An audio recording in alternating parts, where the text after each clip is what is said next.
a Yermis Peña, dedicada a los diseños arquitectónicos de edificaciones, arquitectura para el bienestar y la felicidad del ser Me humano. encanta eso. Sí, es ella, Yermis Peña. Hola Yermis, ¿cómo estás? Buen día. Me encanta esta introducción de Te faltó la corazón. tambora, las fanfarrias y ya, y listo. Hola, Jermis. Hola, Jeremy. Buenos días, equipo. ¿Cómo están? Estamos bien y Súper hoy, bien. hoy vienes con un tema interesante, la descarbonización, con un enfoque en edificios. Háblanos de eso. Español, por favor. Por favor, necesitamos traducción. Vamos en español. Como todos sabemos, ahora mismo el cambio climático es uno de los mayores retos a nivel medioambiental. Porque realmente cada año vemos cómo se suman más adeptos en la intención de nosotros preservar nuestro planeta. El Acuerdo de París, recordemos que se hizo en el 2015, fue decisivo para pasar a la acción, ya que 195 países aprobaron limitar ese incremento de temperatura global que no pasara de los 2 grados Celsius. Así es. Entonces, aquí entra el tema de la descarbonización, que muchas personas desconocen lo que es, aunque en su gusto sí saben. Es el proceso de esa reducción de las emisiones de carbono, sobre todo del dióxido de carbono, a la atmósfera. Su objetivo es lograr una economía global con bajas emisiones que consiga la neutralidad del clima a través de la transición energética. Y como dice Cintia, nos vamos al español. El ser humano, al quemar combustibles fósiles para el desarrollo de su economía, ha incrementado estas emisiones de CO2, que son las causantes del efecto invernadero y, por tanto, del calentamiento global y del cambio climático. ¿Qué pasa con nosotros desde la arquitectura y la construcción? En un edificio construido hace una década, por ejemplo, el carbono operacional, que es esas emisiones que provienen de la calefacción o de la refrigeración, que es lo que realmente se usa en nuestro país, representaría el 75% de esas emisiones, mientras que el carbono emitido, que es el que emite como por sí la construcción y los materiales del edificio, representa un 25%. Imagínate tú las cifras que nosotros hemos estado manejando y nos hacemos responsables como constructores, como diseñadores, de la contaminación a nivel mundial. ¿Qué pasa? El World Green Building Council hizo un manifiesto pidiendo que todos los edificios nuevos en infraestructura, en rehabilitaciones, se redujera y que se llevara por lo menos a 40% máximo de las emisiones de carbono. Y que los edificios nuevos, si la tendencia se dirigiera hacia el cero emisiones, que es la energía casi nula para el 2030. Pero, aunque escuchamos constantemente la palabra de la descarbonización en los discursos políticos, en los eventos ambientales y globales, no estamos recibiendo suficiente atención desde el campo de la arquitectura y de la construcción para realmente cambiar la forma en que diseñamos y estamos construyendo el mundo de mañana. ¿Cuál entiendes? Sí, sí. ¿Y cuál entiendes tú, Yermis, lejos de toda la parte política, la parte económica, cuál es el obstáculo más importante a vencer? Yo pienso que es un tema educacional. En primer lugar, si abordamos la fuente de energía, que es el carbono, significa que debemos de reducir la demanda. Exacto. A través de las envolventes de los edificios de alto rendimiento. Y aquí entra otra vez lo que hablábamos sobre no solamente el tema del carbono operativo, sino el incorporado. Y les voy a dar ejemplos prácticos para que puedan entenderlo.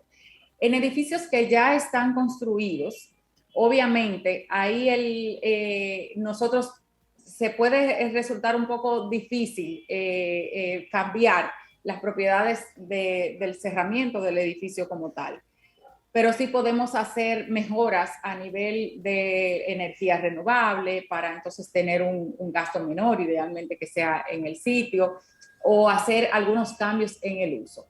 Pero en estos edificios nuevos, nosotros tenemos la oportunidad de que el carbono incorporado y el operativo se reduzca en ambas direcciones. Okay. Pero hay que tener cuidado. Suele pasar que las personas confunden y tú tienes un edificio con un acristalamiento, un cerramiento de cristal completo, y tú dices, bueno, aquí yo tengo una baja producción de carbono por el uso del vidrio. Del cristal, exacto.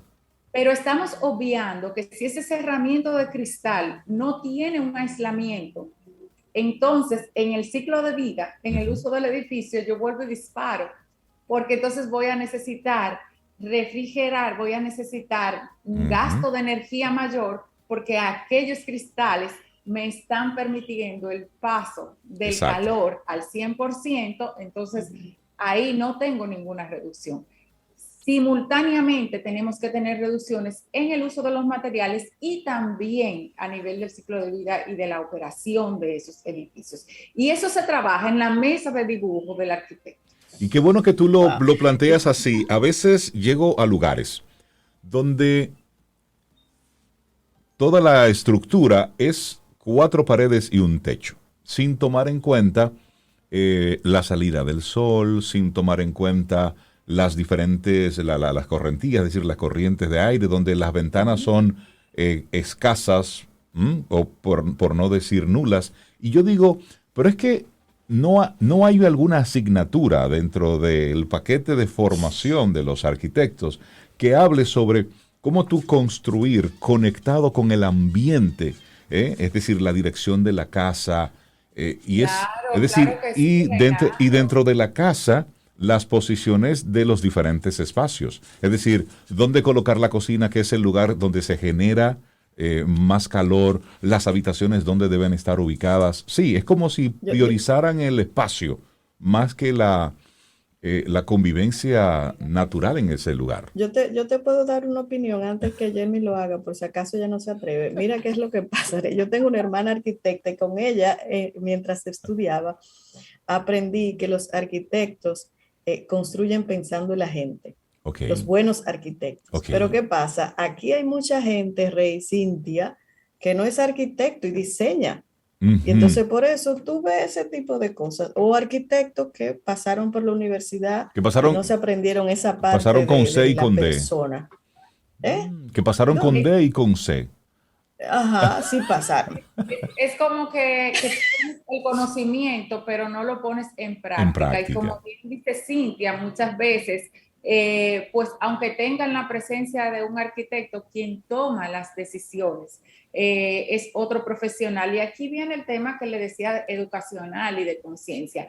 Yo creo mucho en educar. A veces un cliente o un constructor puede solicitar algo por desconocimiento, y una vez que tú le puedas explicar, le puedas dar pues el porqué de alguna decisión arquitectónica, como bien dice Reinaldo, el tema de la arquitectura bioclimática, que es hacer esa alianza con la naturaleza y optimizar los recursos naturales para requerir el menor uso de energía y de consumo hasta de agua y demás, pues eso se trabaja y se explica. O sea, no necesariamente porque usted tenga un ventanal inmenso, su casa va a estar bioclimáticamente bien. Exacto. A veces se trata de rejugar con el tamaño y las orientaciones de esas ventanas, con optimizar esas visuales, con la selección de esos materiales, que es también un punto aquí importante. Cuando nosotros estamos diseñando,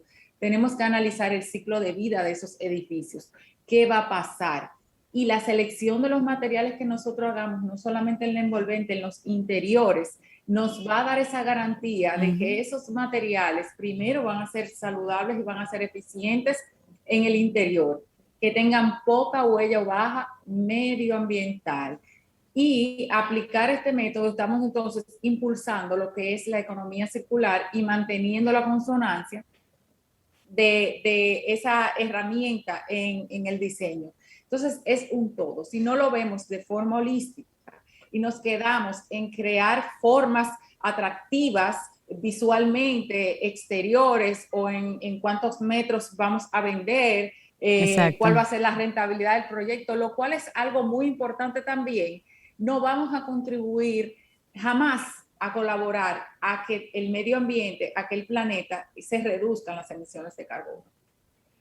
Oye, me interesante esta conversación, descarbonización con un enfoque en los edificios. Ojalá que algunos arquitectos, constructores y dueños, porque los dueños al final dicen, no, es que esa ventana yo no la quiero ahí, yo la quiero ahí. Y el arquitecto le explica, pero mire, lo que pasa es que es aquí que debe, yo sé que estoy pagando los cuartos. Entonces, ojalá que todas las mentes involucradas estén escuchando a Yermis, porque sí, tenemos que, esto de la descarbonización tiene que venir evidentemente desde un proceso educativo, desde la conciencia, para que podamos en esta nave espacial que nos estamos transportando pueda durar un poquitito más. Y es todo con el uso responsable que nosotros hagamos de todos los recursos que están disponibles, que como recursos se agotan. Agotables. Entonces, este ritmo que nosotros llevamos en nuestro país, por ejemplo, de construcciones de edificaciones nuevas, lamentablemente, en un bajo número tienen esta conciencia medioambiental. Sí quiero dejar hoy esta semilla sembrada en mis colegas arquitectos porque entiendo que está en nosotros la responsabilidad y que es nuestro